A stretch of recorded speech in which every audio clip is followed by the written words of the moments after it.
Good evening and welcome to tonight's episode of Hey Sister. Hey sister, how you doing? The question is, how are you doing? Someone is looking a little sleepy by the eyes. A little sleepy. Actually, I don't know if it's sleepy or if actually what I found like allergy eye situation going on. When you're used to being in a certain climate and environment, you go back to one that you're not as accustomed to. Then them eyes go to itching. It's a situation, but we're gonna get to that later. We're gonna get to that later. Thank you for tuning in tonight to Hey Sister. You are live. Please like, follow, share, and subscribe, and join the conversation in the comments. Let somebody know that we're on live now and it's time for the show. So, sister, you got some folks you need to let know it's time for the show. Let them know now because tonight we have another evening of hot topics. Ooh, child. So, I don't know where to start with all the hot topics. If you're tuning in, let us know where you're tuning in from. And if there's a hot topic you want us to talk about tonight, drop it in the comments. We have a few outlined, but we always love engaging with you and hearing what you want to talk about and sharing our opinion or our thoughts. But because this is for sisters by sisters, and all of us, all sisters, and the misters too. Can't forget the misters. Our first hot topic this evening, though, is more. There's a lot of somber hot topics that we have this evening. So want to just recognize that sentiment of some of them have a heavy little weight to them tonight. The first one is about Colin Powell's funeral. Rest in power to Colin Powell. I think that for many of us, for me, I'll speak for me. For me as a Black woman, Colin Powell is many things. He's definitely a complex human being. He was someone who um, was a Black Republican, for whatever that means, because I don't believe in these political titles and all of that stuff. He was someone who liked the moniker of being a conservative, but he also was someone who I think was very prudent and cautious in how he approached, especially military action. But then we also know that he was kind of really put out there to when he was in the role, I think, of Secretary of State. He was really put out there to perpetuate this lie about the weapons of mass destruction before the world. So it's someone whose life, as all the first that he was, and all of the excellence and how he carried himself and how he represented himself and never forgetting his roots and uh, parents like his native immigrant type of roots. It still was a contradiction in many ways because sometimes that success comes with some heavy albatrosses that we have to carry. So, but rest in power because he did mean a lot to the community. I don't Absolutely. know. What were your thoughts, sister? So first of all, I did get a chance to watch some of the funeral service, and I thought it was very well done because I had recently read something, and I think Blair might have posted it. It was in regards to how basically the things that we say at funerals are things we should tell people every day. And so what I heard a lot of people talk about, they had a lot of really nice, heartwarming personal stories. And one was about one of the gentlemen who was early on. He talked about how he walked into Colin Powell's office, and there were all these tall Black gentlemen in there, including Colin Powell, and they were passing around a basketball, and a boombox was playing, and it was the Harlem Globetrotters, and every time they passed the ball to Colin Powell, he'd drop it. And so one of the guys, the Globetrotters, turned down the radio, and basically was like, why do you like you keep dropping the ball every time we sit. Like, what's up with that? And this guy said that, Colin Powell's response was something to the effect of, yeah, well, while you guys were out um, practicing basketball every day, I was out stealing cars or something like that. And it was such a something that you wouldn't have expected him to say. So, one of my earliest remembrances of who Colin Powell was when it came to being on a political scene, because as you labeled, well, he was labeled as a Republican, right? Mhm. And he often talked about being a Republican of the Lincoln ilk, if you will, a Lincoln Republican.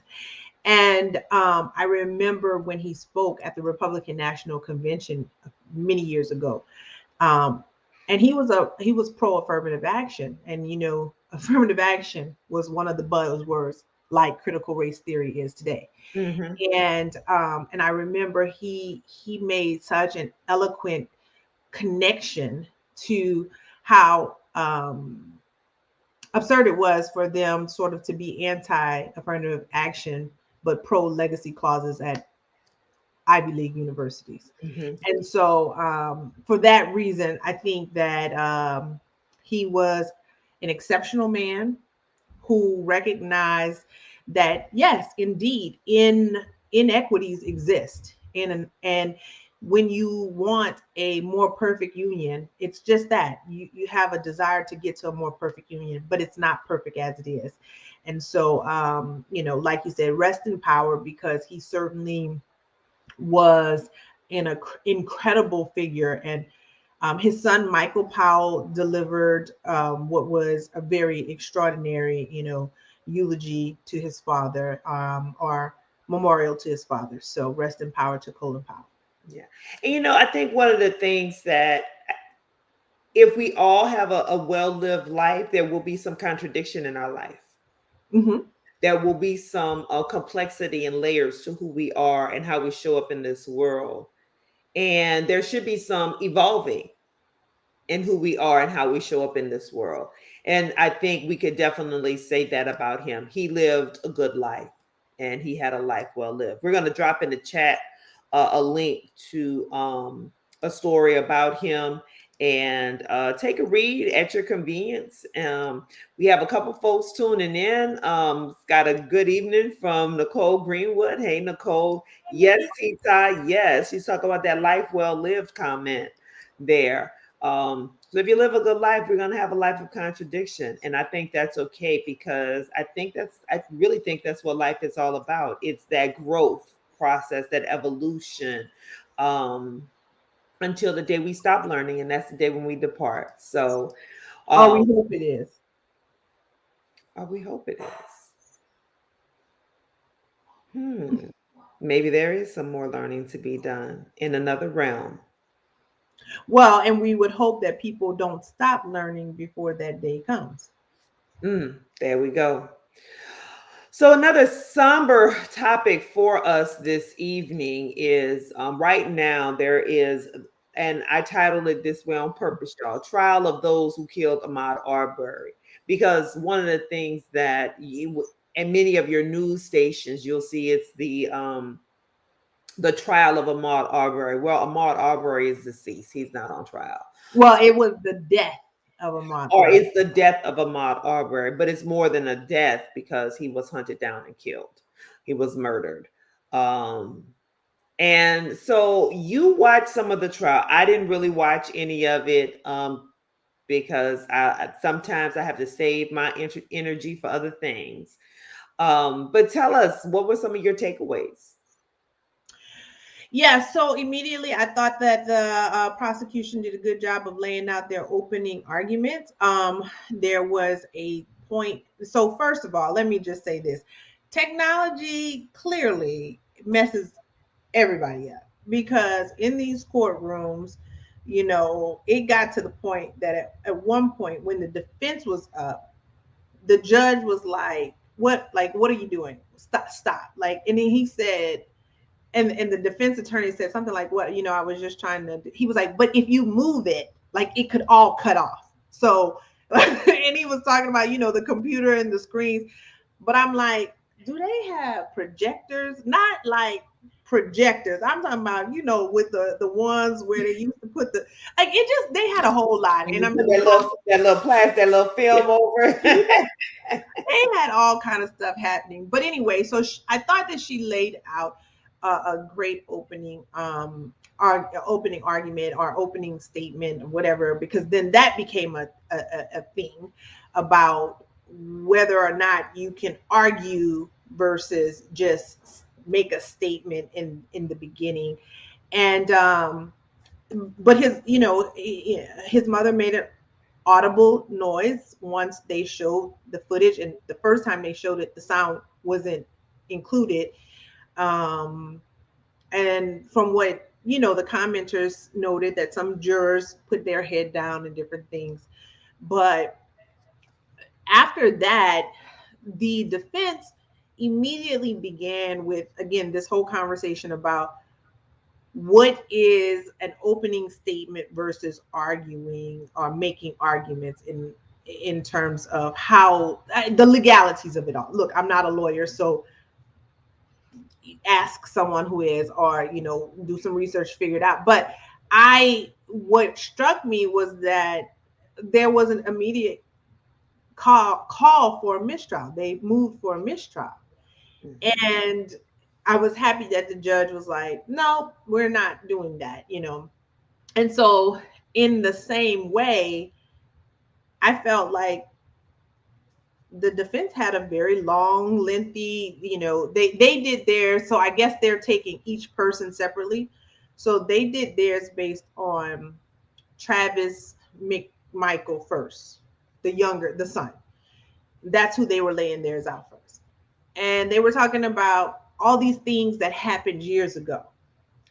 And they're setting it up to suggest that there's these old videos, or this property that was owned by Mr. Larry English, where allegedly Ahmaud Arbery had visited on numerous occasions.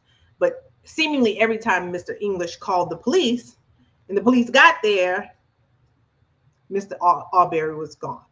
But they had all these pictures. Now, for me, looking at the images, and they weren't the clearest, but I was like, I mean, have we proven that was Ahmaud Arbery? Because it didn't look like him to me. But I don't know if that had already been like proven and everybody knew that he had been at this property allegedly multiple times before. But I still don't understand, because I was what struck me was, like, we spent so much time setting up the fact that there was this long history of this Mr. English who's stuff. And I just want to keep emphasizing stuff, because it felt like property was more important than human life. Mm-hmm. It was like painting this picture of this pristine neighborhood that suddenly was experiencing this rash of robberies.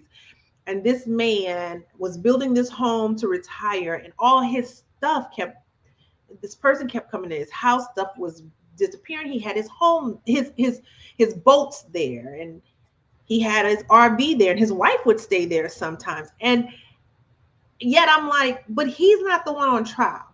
So, And there's that. and so, like, if it was my stuff and I had such a that was so important to me, then, and I called the police multiple times, but they never caught this person there at the times that I called. How then are these other three fellas on trial for murdering someone when it's your stuff? So that was just insane to me. But last but not least, and I know I don't want to over talk this subject, but one of the things that also struck me was, so they talk about how when Travis McMichael, yeah, when he confronted Ahmaud Arbery and was asking him, like, what are you doing here? Because he supposedly had seen him one of the times before. What are you doing here? And the defense is like, and he didn't answer. He didn't say anything. He didn't say, why he was there, or what he was doing. And that prompted me to just ask the question. Not that I have a whole bunch of folks who are following me on other social media platforms, but I was just like, why is it that some white men feel like, because they ask you a question, as a black person, like you're obligated to respond, especially if you're not doing anything wrong. But even if you are doing something wrong, like I don't have to give you an answer. I don't have to tell you where I live. I don't have to tell you why I'm here. I ain't got I to don't tell have to you my tell you name, my my name. my shoe size, I don't have to nothing. show you my ID. I don't have to ask you, I don't have to tell you, why I belong, why I'm in this neighborhood. I have to tell you nothing. And I don't understand how that, because when I think about at the at the crux of this, these three men could Random have just though. minded their own business. Could have just minded their own business. And again, behind some stuff. Listen, one of the questions we got here is, did they fix the jury situation? Is it still one black juror? Still one black juror. And apparently there were, I want to say 64 that were interviewed. Mm-hmm. So go figure. Mm-hmm. Another question slash comment here says, and how much was reported? Are there actual police reports? None of it makes sense to me in murdering a mod. What does all that got to do with murdering someone who wasn't hurting anyone? And who made them or deputized these men? And I think that goes back to something we've talked about in this whole context of a lot of the situations where we, it's been made jokes of the Karens and the Kens, are these, individuals who feel that they have agency and authority Yeah. of all public spaces. And you need to know your place in space. And I think that is so very, I think that's like you said, at the crux of it is, if you saw someone jogging, you felt some kind of way, you could have called an authority and let them do their job. But no, you decided to take it into your own hands because you felt you had the right to do that. Yeah. And And not only that, they literally, so the argument that the prosecution was making is that you really, and William, whatever his name is, the one Rod, who filmed it, yeah, he who, you ain't had nothing to do with it when they took off, but decided you wanted to go and follow the situation. But I guess in the police reports or something, he said something like, we had him trapped like a rat or cornered like a rat. So again, so you took your two vehicles, y'all big trucks, and blocked off the area, and use because that's part of the charges, assault with a deadly weapon as well, because of the way they maneuvered their, pulled up on him. Hmm. yeah, and had him. He basically fell into the, or was pushed back into a ditch or something like that. Hmm. And it's just like, all because you don't mind your damn business and you Hmm. leave people alone. If he But was, it's greater than not minding your business. Like you said, y'all all for personal rights. None of the stuff, I'm going to use the word stuff. I was going to use another word. It wasn't yours. right, and That Larry, house that was being constructed, that they have the footage of someone going and see, and if they've confirmed that was him or not, that wasn't your property. That was being built. right. So, how do you have agency over all public spaces, all properties that don't even belong to you? And so with this Travis McMichael, the idea is he went to training, the same training that the police go to, and in this training it's about and so his understanding of making being able to make a citizen's arrest and all these other, like there was some, I can't even think of all the language that they were using, but I was like, but we know that the police can't get it right more than half of the time. So why are we talking about you being trained at some facility they alluded to? And I was just like, yeah. Anyway, it was. I just really hope that they don't weasel their way out of this because they murdered this young man. Yeah, absolutely. Well, everybody, you are tuned in live on on Sunday. If you know it's Sunday evening and you show up, we're gonna be here. So you're live with Hey Sister, Demetria, Christina. We're here for an evening of hot topics. We've just covered a couple hot topics. Like we said, tonight's hot topics, a lot of them are very somber in nature. We talked about the life and the legacy of Colin Powell. We talked about the trial of those who killed Ahmaud Arbery. And now we want to talk about this recent incident in Houston, the Astra World tragedy.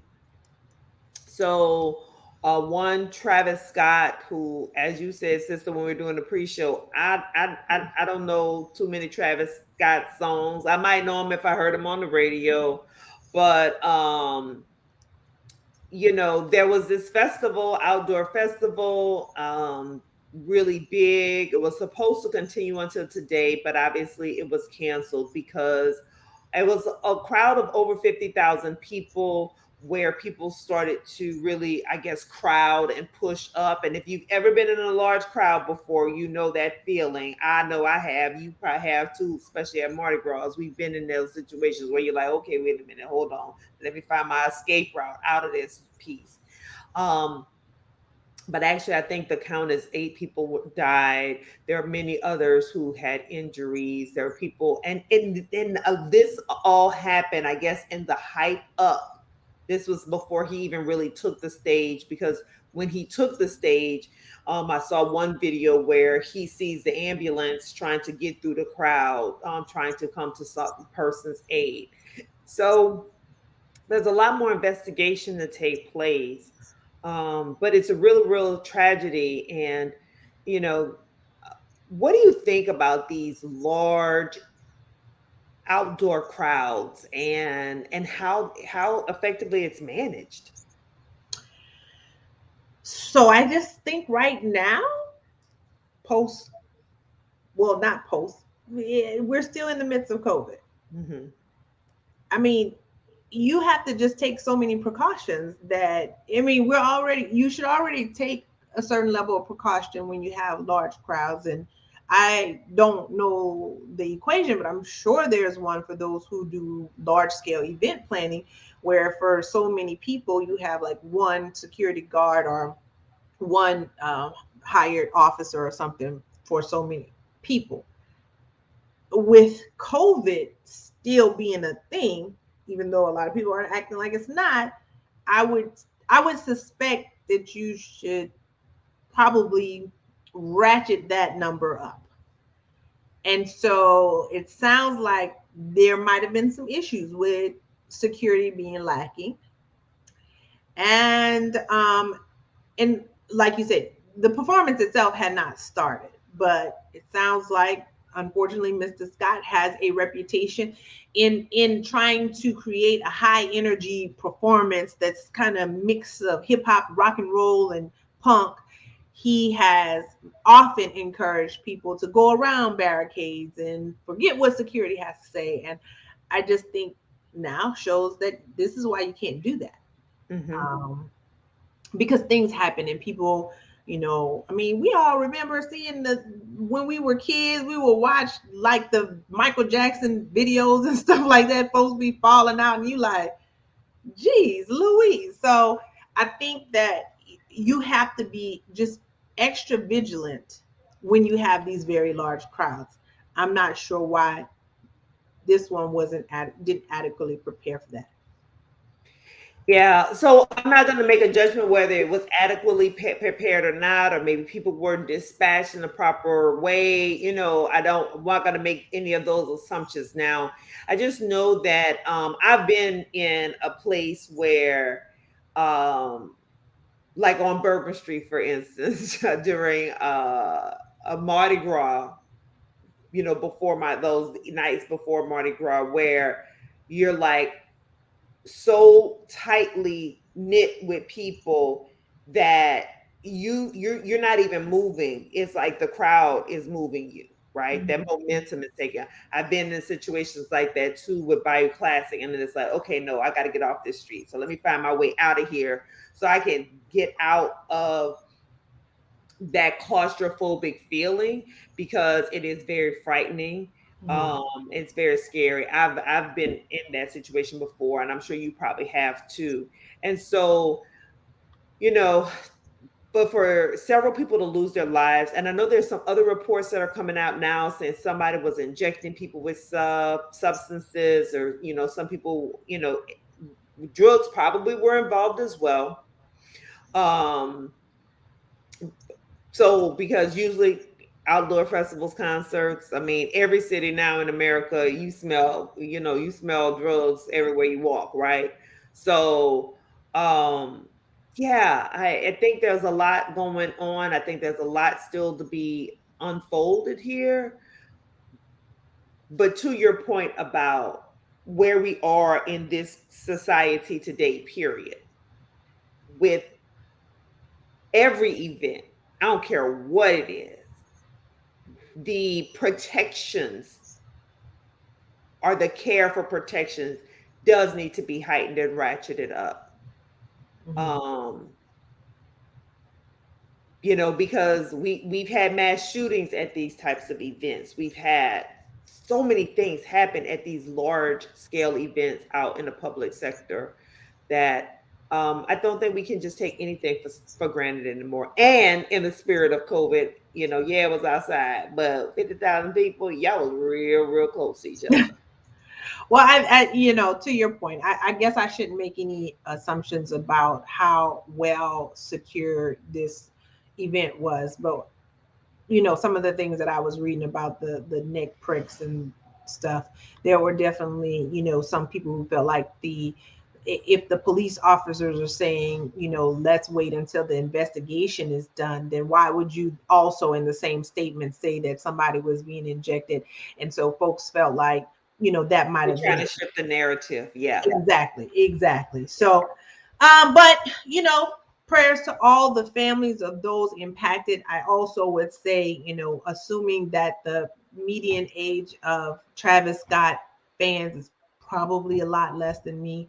Um, Sometimes when you're a young person, you forget that tragedy can befall you by making, you know, some what you think is fun. Oh, let's push the crowd, whatever. We want, let's get closer to the stage. He's about to come on because I think there was a countdown clock or something. Yes, it was You know, the countdown clock. Hmm.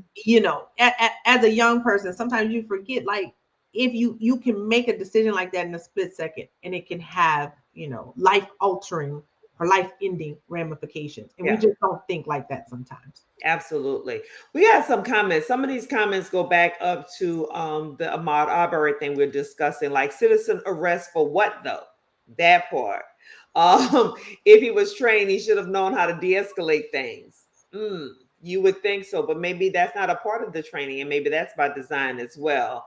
Um, we have another comment here. Exactly. Acting like it's not, talking about the pandemic. And with people being locked in, it seems like some people have forgot how to behave in public. Well, that we are seeing everywhere. And shoot, you and I were talking about just putting on shoes in public. Child, listen, even my flat shoes hurt my feet after I had them on for a long time. Because I was like, I'm used to just throwing on flip-flops and walking around, or being barefoot, or having sneakers on. I am definitely not used to having any type of regular shoes closing my feet up. Child, mm-mm. Well, last but not least on this topic, I will say this, because it just, when you were talking about old school Bayou Classic, I don't think it's like that no more, but old school Bayou Classic times and Mardi Gras times where it was packed side by side, like really tight. What another very sad situation is, I think back to the shooting in Colorado, the movie theater one. Mm-hmm. The And Aurora. Mm-hmm. Aurora, thank you. And one thing that I remember then is thinking, after that, like, whenever you go back to the movies, I have to look for the exits now. That's something I have to do. So in things like this, we just can't afford to be side by side, tight in, packed into places. You have to have exits and escape routes and ways for people, even if it's outdoor, you have to have, you know, Yes. How you going to exit, how you going to escape, how you're going to get in contact with your crew that you're with, especially if even if cell towers are down or whatever, what other mechanism are you going to be getting touch? You should have a rendezvous point.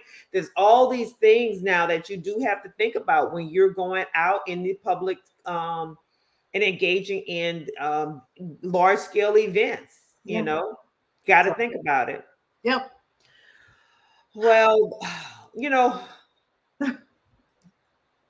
so I don't know if this is heavy or light topic or light fare, but some of y'all drop comments in here about this liar, Aaron Rodgers. Once again, I think, I y'all all know my position on watching the National Football Liars. I don't watch. Um, but once again, they have proven that they are full of trash individuals at all levels. And why am I calling Aaron Rodgers a trash individual? I'm going to tell you why I'm going to call him a trash individual. He's a trash individual because he was dubious. So I'm not going to say he lied, but he was dubious He lied. in his deception. And more importantly, he put everybody at risk. He was thinking more of himself. And you supposed to be the leader of a team.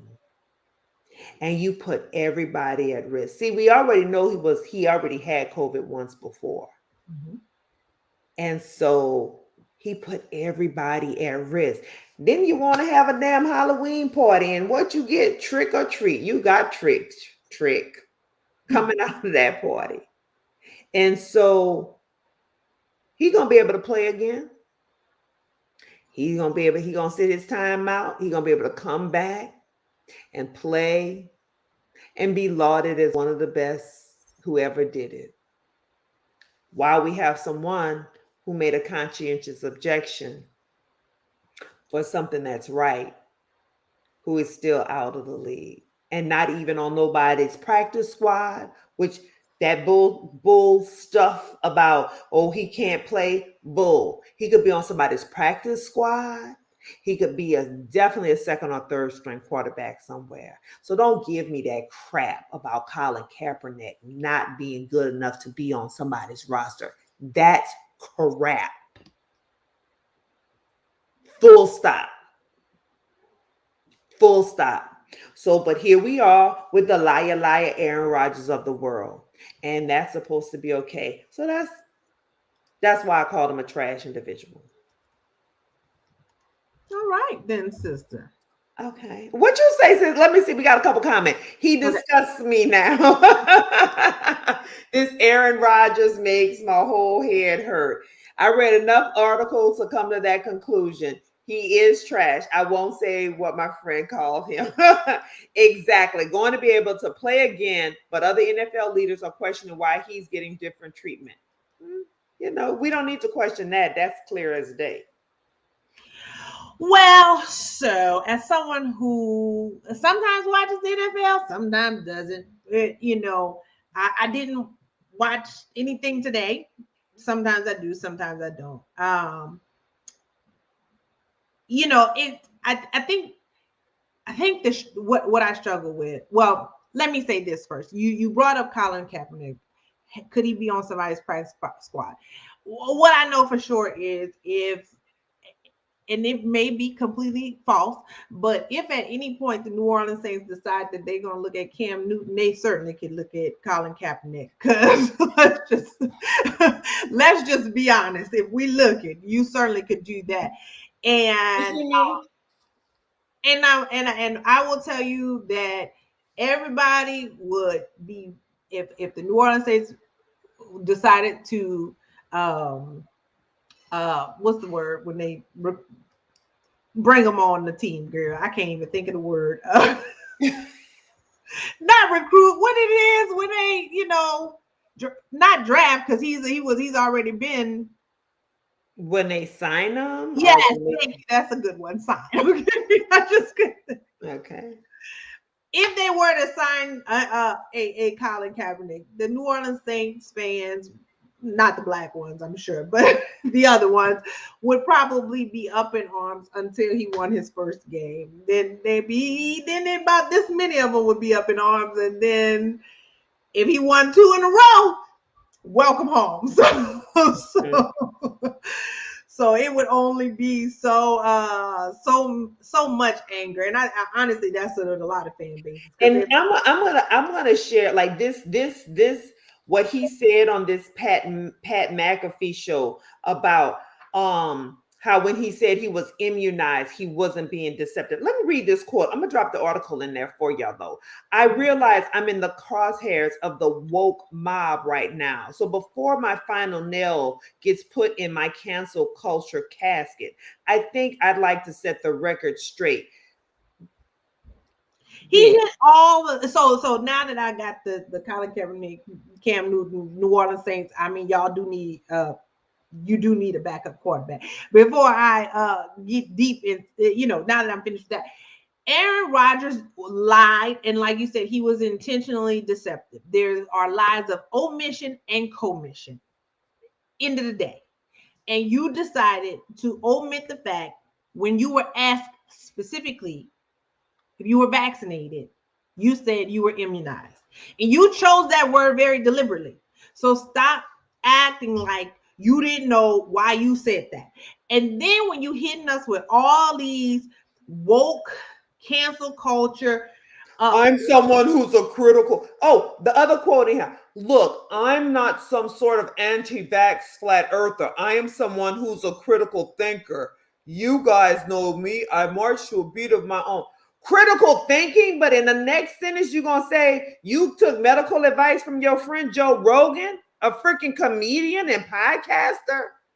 Bitch, you ain't critically thinking nothing. well, nothing's wrong with taking advice from your friends, but you have to I all your got friends who got MDs behind their name. That's why I take That's what advice. I was gonna say. All your friends' advice can't be equally weighted in certain categories. I mean, I'm not gonna talk certain friends that have certain credentials. I'm gonna take their advice a little bit more than certain others. And we already know Joe Rogan had already told y'all to take ivermectin, and he already was doing the Regeneron and all this other stuff. Like so. Anyway, the bottom line was when he did that interview, you hit all of the pro-Trump talking points.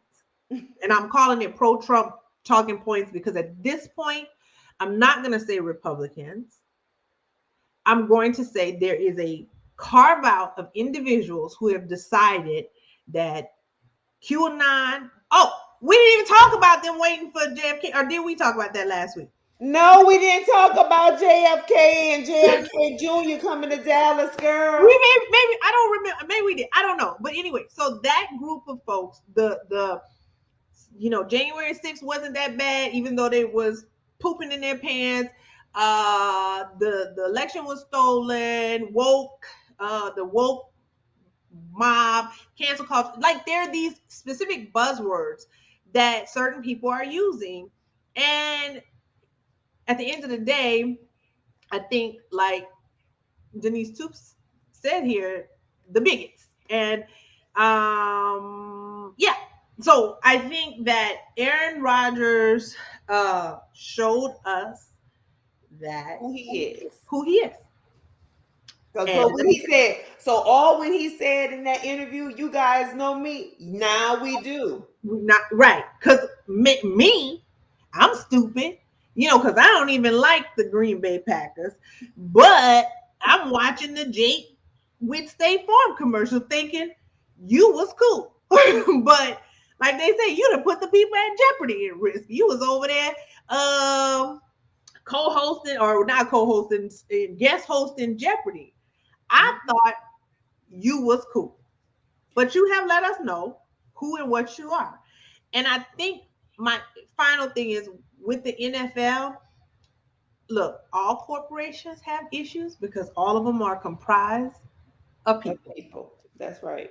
However, one has to begin to ask yourself, how often, how often can we let the same organizations keep doing the stuff that they're doing and act like it's okay?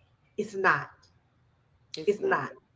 And then what T-Top said, and they threw in a good ML. If he threw in a good MLK Now quote, they always gotta throw in the MLK quote. And Bernice has told y'all, stop using my daddy name in vain. If you right. don't follow be a king on Twitter, you need to follow her because she's always setting the record straight about what her father said. Now, If you have people arguing with her to tell her what her father what her said. father, what he meant. And you know what? Yes, she was young when her father passed away. He too was a man who lived a full life, so he has complications and contradictions. But what you're not gonna do is try to tell the his daughter, his blood, what he meant. That's what you're not gonna do. Let's Right. see what else we have here. I have friends who work at the FDA as an epidemiologist. Girl, yeah, me too. And then he wanted to say he was allergic to one of the ingredients. Which one? He said which Which one. ingredient were you allergic to in the MNRA? Because that No, I thought that was it. I thought they were okay. Well, then maybe somebody else, maybe they could have said it wrong. I thought they said he was allergic to. Well, never mind. That's not. anyway, liar. That same JFK Jr. who's been dead for no, so the JFK Jr. hasn't been dead for almost 60. JFK has been dead for almost 60. Mm-hmm. Jr. died in the 90s in a plane crash, which they believed the QAnon folks were saying he faked his death and that he was coming back. And that he and his daddy. So they had hundreds of people show up in Dallas waiting for them to teleport there. But now, of course, the date has changed because that's what they do with the QAnon. Is just they move the bar, they move it to another date, another time, the whole thing, Who right? is collecting the money? Who is Who collecting is the money? collecting the money? Where Somebody the money got to resides be. is what we need to find out, sis. Somebody has got to be. They must pay to a PayPal or a Zelle account or something because how y'all was there a permit for all y'all to just be gathered out there? Like, who is collecting the money? Because the QAnon, all these conspiracies, all these date changes, I just somebody And got to then figure there was another man who used to get like because he paid for a whole bunch of ads. I can't remember his name now, but he's oh, they're coming for us. We have to be ready for what they go. Who is they? What is all this foolishness you believe in and talking about? It's mind boggling. Tita says here, Aaron shows his real colors. I guess they're green and gold. I think they are. Denise said his hair is too. Yes. Let's see. A white man who sees himself as superior than others, perhaps that's how he sees I himself. don't know that he sees himself as superior than others. I just think He that got the ingredients list now. Yes, yes, yeah, I just child, think he's whatever. one of these people who just is like I, I said what I said and that's it. Like I didn't deceive anybody because I said I was immunized and if I was immunized, so I didn't deceive anybody. I think that their rules are too strict. They have a multi-billion-dollar business who are trying to protect this brand, who are trying to protect its chattel. How about that? I'll just leave it at that. that's why Colin ain't never playing again. Because of people like me. Oh Lord. Anyway, yeah, Aaron, you a lie, and we see you. And if your offensive line, whenever you get back, if your offensive line should allow you to get We see you. We see Michelle Tafoya on the sideline. You won't go on the view and act a fool. We see all of you, Lee, NF, whatever. I see you. yeah, But we see you. And at the end of the day, just out of just human respect, like in the words of Kerwin Claiborne, play with your mammy. Don't play with me because I, T-Ty say they're using Cash App. Girl, it must be Cash App or Zelle. We don't know what the No, money. but I know There that. is money going somewhere. People are raising money.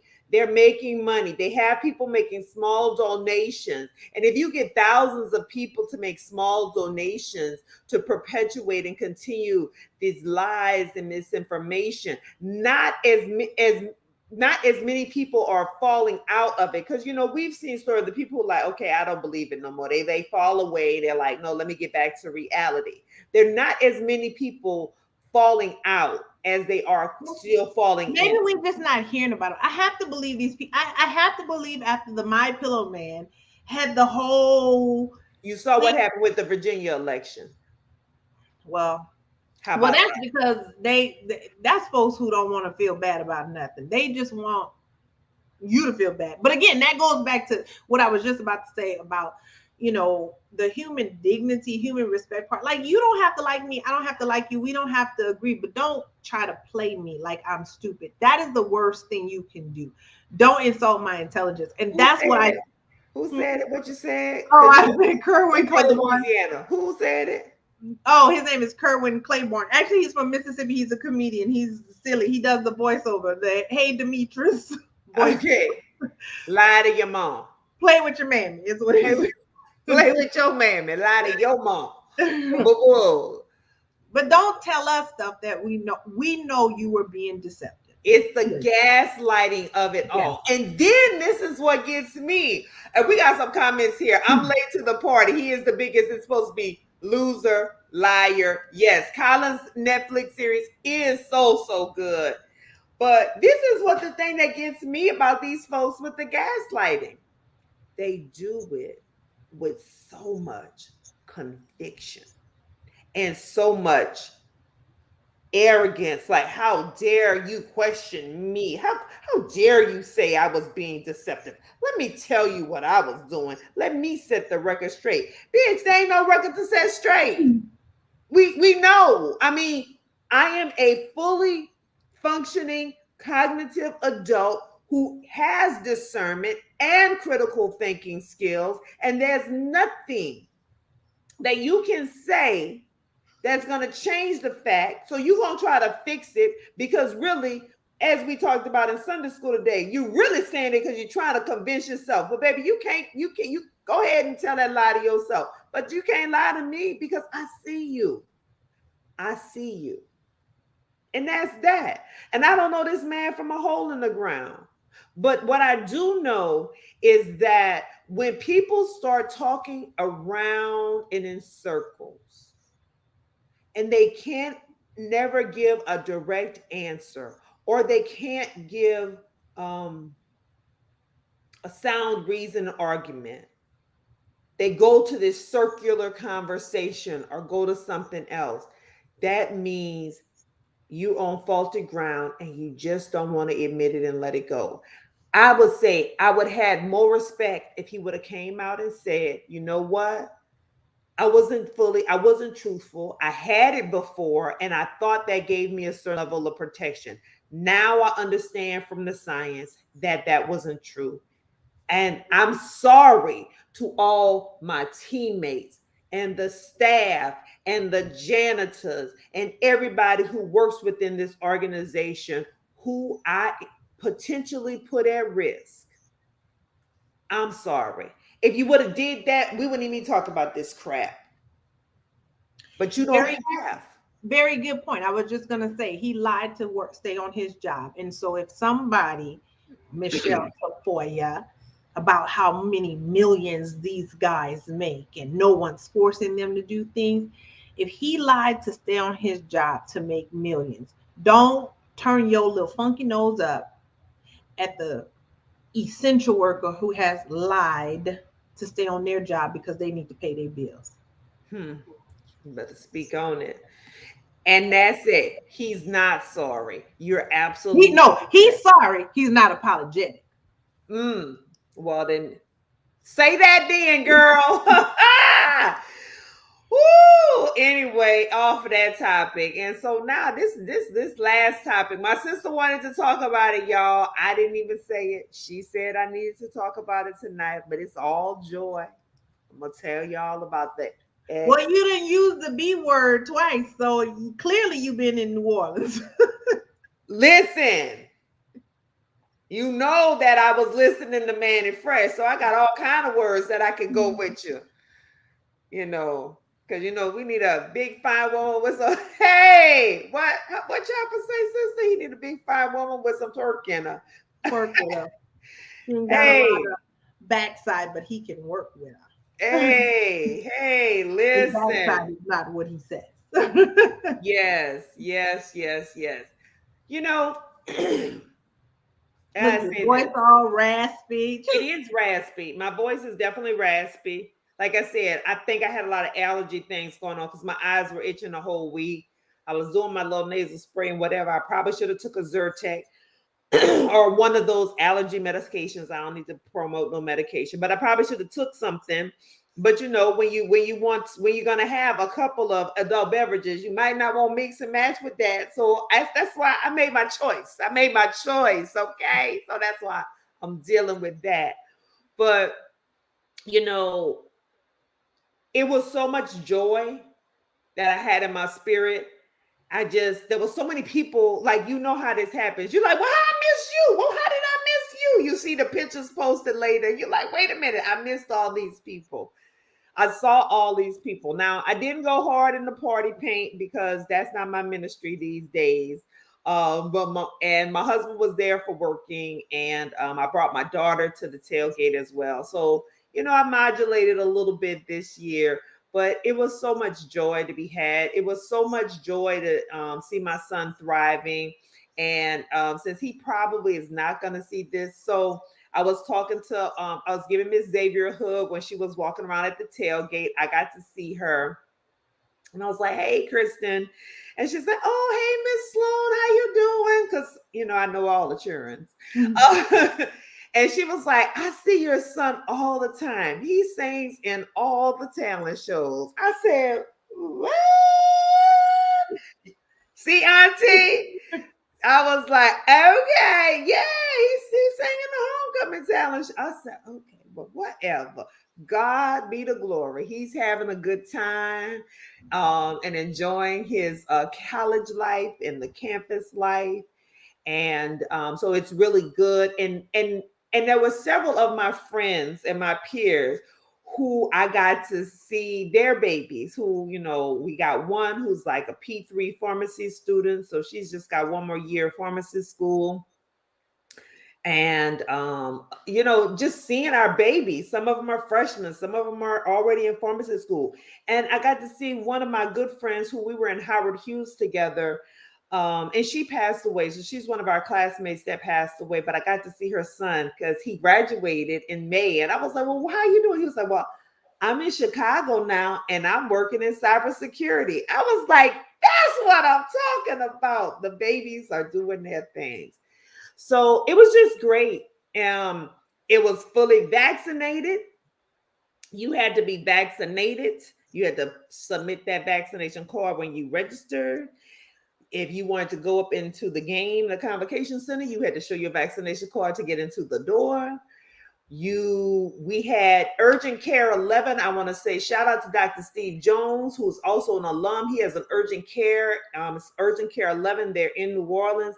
Baby, they did their thing. They were on site and they were doing rapid PCR and rapid tests on site. So if you came and you hadn't had your test done, I had gotten a test before I left, but I hadn't gotten the results back yet. Went upstairs in the University Center, got that test done in 36 minutes. I got my rapid PCR results. They did the doggone thing. So I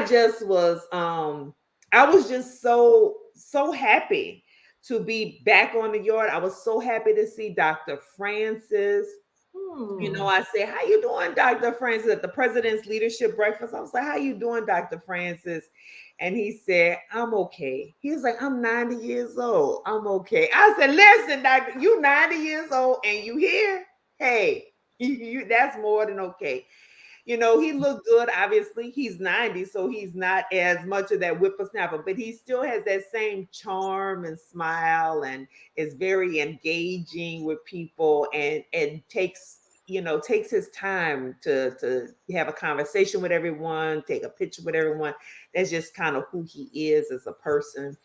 Um, and I did my homecoming challenge a little different this year. Each year we started in 2019. Obviously, we didn't do it in 2020 because we had the pandemic, but we did it again this year where you go back to your old dorm room to leave a little note, love to a student who might be in your old dorm room.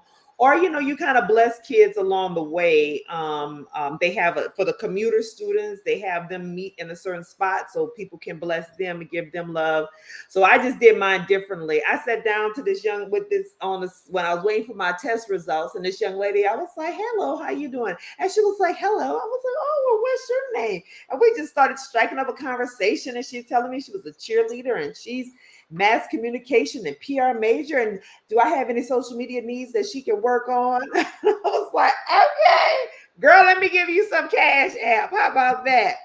And then at the tailgate, when I saw her, she was like, "Oh, this is my mom." And so she introduced me to her mom. So that love, that spirit. So for those of you who are watching, who are HBCU grads, y'all know what I'm talking about. And my husband was there all week. His company was a sponsor. They worked. So shout out to Thermo Fisher Scientific for not only putting their money where their mouth is, but actually showing up, actually going to classrooms and visiting, actually taking resumes of students, actually trying to get people in internships and jobs. Let's talk about shout out to Gilead Sciences, who was on the scene as well. Tiffany West, who is a part of their equity team. And she was like, "Yeah, we got to do more of this." She brought her leader down with her, and he was like, "Oh, I'm in love." Yeah, we need that kind of love. So shout out to those organizations who are doing more than just doing platitudes. So I don't know. That's it. Yeah, yeah. No, I was not in the party paint. I was in the bed paint. Everything. I think T-Top may not have understood what you meant by the party paint. So T-Top, Oh, basketball when you in the it's a paint. basketball terminology that is, the paint is the lane The basically. lane around the goal. That's like, yeah, Right. you go hard in the paint. And That you the go paint hard is in the right paint. about, like, yeah. Okay, Right. So I'll when you explain that go, to you later. yeah. She, if you text him, don't tell him what I said now, because then he ain't gonna tell me nothing, no, nothing else. Because he don't tell me nothing now. I had to hear from somebody else. Oh, I thought Um, she meant, oh, she was, maybe that's so. Maybe that's who she's talking about. Your son. Okay. yeah, and let's see, we got that's my boy from Katrina Lee Jones. Yes, and he was looking sharp, looking sharp. Um, what a blessing to be a blessing. HBCU love. Yes, yes, yes, yes, definitely. And then to see the alumni, the class of 71, I saw some of them who are celebrating their 50th. And we have this treasure, Miss Brendalyn McKenna. And baby, when I tell you, Miss B can outdo all of us in her 70s. And I just was like, all right, all right, all right. I got to be like that when I grow up. But we had a great time. And one of the things we did, we went to Restaurant Revolution. Well, I wanted to get to that. I mean, listen, obviously you talking, and this is the reason I wanted to talk about it, because obviously I didn't get a chance to go to my homecoming, but I am gonna go and see a game. Um, I wanted to talk about it because I read something recently, and I can't remember the exact quote, but it was about what an HBCU homecoming means. And I know, we have, non-black folks who watch our show, and I know we talk a lot about our HBCU experience, um, but there's such, like you said, there's so much joy, there's so much glee and happiness that you get from being around people who knew you back then. There is, when you are in a world, in the job, in a society that constantly devalues you because of the color of your skin, when you can go around like-minded individuals, people who have your shared experience, it does something to your soul. Seriously, it is a catharsis. Mm-hmm. um and it is spiritual, Yeah. and that's why I wanted you to talk about it, because I want people to understand that, especially when we constantly have conversations about, the value of HBCUs. Why should students go to HBCUs? Because you don't get this anywhere. You don't get this anywhere else. And at the end of the day, I feel like you should have a place of refuge to be able to go back home to. Home to. And Mm-hmm. everybody don't get to go back home. They might go to a football game, they may have an event, but they don't go home. They don't see professors who still remember them and are Yes. genuinely excited to see them. They don't get that. And so that's why I wanted you to talk about it. But I also wanted you to talk about the restaurant, Revolution restaurant. Oh, what? Yeah, so I want to. Yeah, so I got to see one of my favorite professors. Obviously, when the first day I got there and got to hug her and love on her, and I got to see somebody who wasn't even one of my favorites, but I still got to hug on him and love on him too, right? Because that's what it's all about. It's all love at this point. Right. Um, and it was so I got to see Coach AJ again. We met him when our father received the basketball award there, and so it's like now I have my annual meeting with the coach. So there's just so many things, and like you said, I love going because so when I was with my daughter, I was able to say, you know how many doctors are out here, you know how many lawyers are out here, you know how many nurses and teachers and people who are business owners are out here? Like, that's everybody. And I love that because we don't see enough of that. And for many of us, like you said, that catharsis, because we can go back, like I said, no titles, no judgments. Like we back to where we were in that point in time in history, and we can just let our hair down and be free. And we can listen to Manny Fresh and talk about give me a project chick, okay, and a hood rat chick, right? And we good, no judgment. So, but I had the privilege and pleasure of going to Restaurant Revolution, Looks which like you took a picture with the chef, you and Jeff. we all of us took a picture. So we were at the chef's table, and the sous chef who we wanted to see, Chef Austin, who is like one of the youngest chefs in the country, who is a young black man. He was not there. He was at an offsite event, and so the big chef, Chef Foss, who came over, so was Oh, John Falls. John Foss, yeah. Okay. And so I was sitting, I was telling, my friend Courtney, who coordinated the dinner for us. I was like, well, Courtney, I said, well, Courtney, who we have to have on this show. yes, we will have Courtney on this show because Courtney, one of them smart ones, y'all, because she's an MD, And if y'all don't know what that is, it's a medical doctor and a Juris Doctorate. So that means a doctor and a lawyer. She did both of them degrees. Okay. Okay.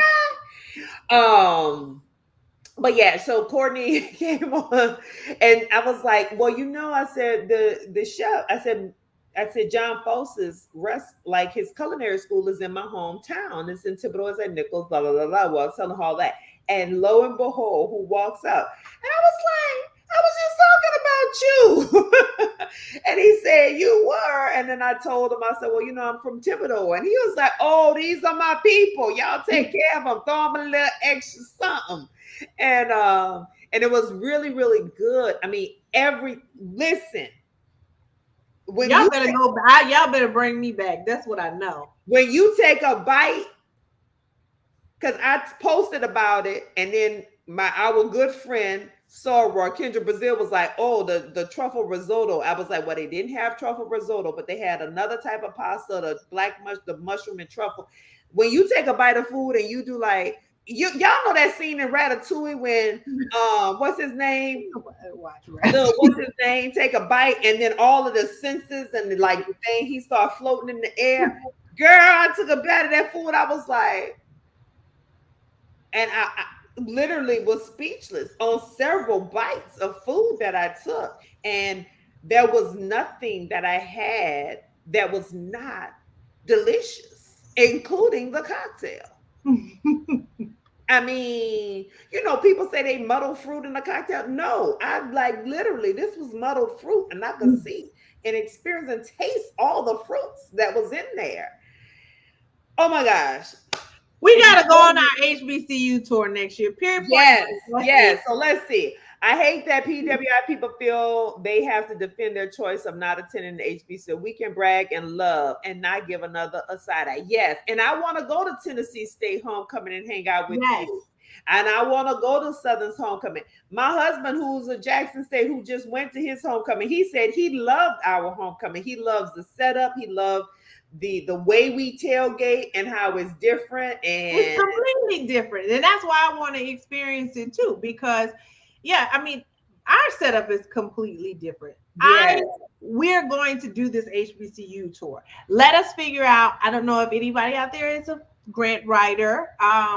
We need to get a grant, and we need to do it through the Vantage Point Coach Found, whatever the name of your foundation is. Yes, we were supposed to do it last year, but COVID, but God willing, that well, we were going to do it this year because of COVID last year, but yes, many of them were canceled this year, or they were modified. And ours was modified because trust me, it was, we had some things to do to get there, and then they kind of adjusted some things along the way.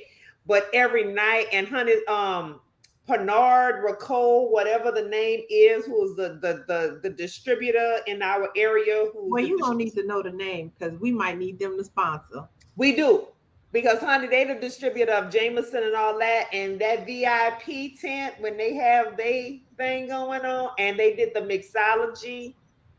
Woo, child! Listen, it was on fire. We had a good time. Awesome. Well, that's why I wanted you to talk about it. Well, that's all we have for tonight, y'all. I mean, I gotta tell you, I thank you for allowing me and indulging me, sister, in that. But I will say that, I love us having this conversation about on Hey Sister, because there are people out there. We had some comments in there who did not experience the HBCU experience. They don't really understand what it really means. And for those of us who are professionals and fighting a good fight every day in corporate America, and where we still find ourselves as the one and only in many spaces, where we're still having to champion all of the greatness that we are in these spaces. It is so good to go where you can just be. And so that's what we do Hey Sister for, so we can be and have these type of conversations. So God knows I don't get to be often enough. Yes, yes, yes. And so with that being said, we're signing off tonight, and tune in next Sunday to Hey Sister. And we look forward to having you. Share this with a friend. Tell them what we're doing here, and follow us on our social media platforms, as you can see there in the corner. So good night, everybody.